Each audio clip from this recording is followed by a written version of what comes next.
Yeah, no, definitely. The transition was something that I couldn't have expected. I spent a lot of time pouring my self-worth into athletics and my self-worth into the goals that I had. And so once I no longer was an athlete, I didn't feel like I had an identity anymore. And I really struggled with that. And I think that only added to the mental health struggles that I was having. And again, didn't have an outlet. And I just remember it was just so draining and difficult for me to kind of figure out like who is Ivy, especially when I didn't even like the Ivy that I knew as an athlete, right? So it was really this conflict and this struggle.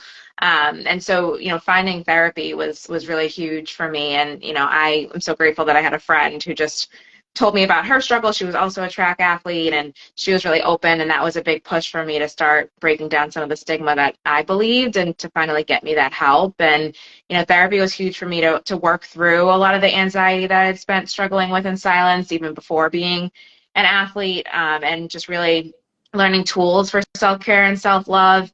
And also, it just really helped me to start pushing myself outside of my comfort zone in finding my identity. So I remember I signed myself up for like a glass blowing class and a pottery class and like things that I'm not good at, I'm not going to have a career in.